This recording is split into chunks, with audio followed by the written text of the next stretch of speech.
jogar essa bola para o Dácio, e aí fiquem à vontade, tá? Fran e Valéria, mas não é notícia do dia a dia, mas é porque a gente acabou chegando nisso. É esse negócio da USP, os empresários que nós temos no Brasil, empresários ligados à corrupção, em evento com Donald Trump Jr., Lula mentindo, falando que vai tratar de narcotráfico e crime organizado, quando na verdade ele bota o boné do CPX e ele e os seus ministros podem entrar no território do narcotráfico, onde nem policial pode entrar. Isso não nasceu de mera decisão política, Darcy. Eu queria que você comentasse um pouco sobre isso, porque muita gente pensa que a solução será também política, ou seja, como ela pensa que a causa é política, a pessoa pensa que muitos em casa podem imaginar assim: qual lei que a gente tem que fazer para mudar isso aí? Eu quero a participação de vocês, antes da resposta do Dácio, eu quero que vocês coloquem se vocês acham que decreto de lei vai resolver isso. Se tem alguém que acha assim: Alan, tem algum decreto de lei que a gente pode mudar a educação, a segurança pública, etc. Porque se você pensa assim, eu quero que você escute o comentário do Dácio, que eu tenho certeza que você vai adorar. Ai, meu Deus do céu, que responsabilidade. Bem, eu não sei a Fran e a Valéria o que elas têm a dizer, mas eu percebo uma contradição interessante, que é o próprio fenômeno Bolsonaro depois de anos de infiltração comunistas nas nossas escolas e universidades. Alan, eu vou fazer talvez aqui uma digressão importante para a gente fazer uma reflexão de que a educação é alvo dessa gente há muitos anos e que existe, portanto, não é necessariamente uma doutrinação, e eu tenho feito algumas pesquisas para poder tentar entender o que acontece. Existe uma distorção sendo imposta e agora com um comportamento absolutamente,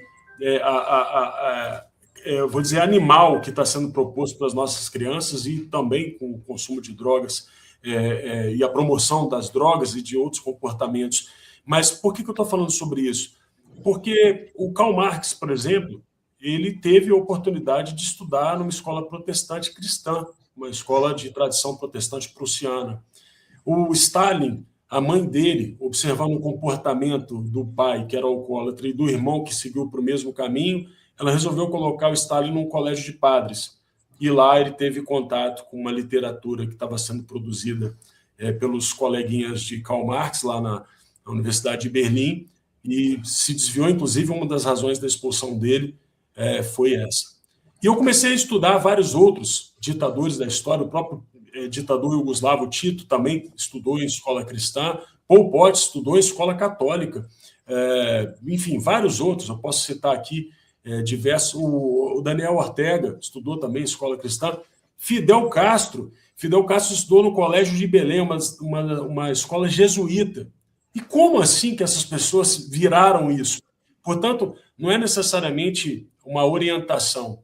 O que existe é a falta de qualquer lastro sob o ponto de vista da educação clássica, porque o próprio Olavo de Carvalho dizia que quando você tem algum lastro, quando você tem algum contato com o clássico, ainda que esse clássico não seja necessariamente de matiz conservadora, você pode sim tatear a realidade e buscar a luz, buscar o conhecimento elevado e assim, obviamente, abandonar o socialismo, o que não acontece mais. O que aconteceu é a degradação pura e mais absoluta daquilo que é o ensino, a educação.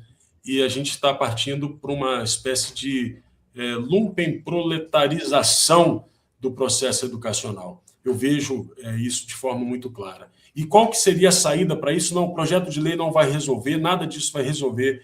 Eu tenho proposto, em algumas conversas que eu faço, uma vez por mês, eu faço uma espécie de núcleo de discussão política, onde eu utilizo a estrutura da Câmara daqui de Vitória para poder fazer um convite às pessoas a debater os assuntos do momento ou alguma obra do passado. E eu acho interessante porque diversas coisas que estão acontecendo nesse momento, por exemplo, já foram escritas há mais de um século e as pessoas não fazem a ligação. Por exemplo, recentemente, acabaram de decretar que o homem do campo, aquele vaqueiro, o peão que trabalha na fazenda, tem que usar capacete. Ora bolas, isso está lá escrito no Manifesto Comunista, igualar as leis trabalhistas da indústria e do campo. Isso está previsto lá. só que as pessoas não conseguem fazer o liame, a ligação entre o que está escrito e a realidade. Então, é para isso que eu faço essa discussão política. Eu tenho proposto, não sei se é a melhor saída, mas eu tenho proposto para aquelas pessoas que vêm aqui debater política, eu falo o seguinte: vocês já se aposentaram, alguns deles já têm mais de 60 anos de idade, eu falo, façam o Enem, vai fazer pedagogia, vai fazer sociologia, meu filho. Ah, não, mas eu já tive uma carreira de advogado, agora aposentei, ótimo, vá fazer geografia nas universidades públicas. Sabe por quê, Alan? Vai ser muito difícil para um professor militante tentar contar uma mentira sobre o passado para alguém que é o passado vivo na sala de aula. É muito difícil para um garoto ficar pelado, fumando maconha, do lado de um senhor, de uma senhora que vai admoestar, que vai falar, não, esse comportamento seu está errado. Eu acho que a gente só tem condição de sanear essas instituições com presença e mudança de cultura. E não tem jeito de você revitalizar algo sem vida.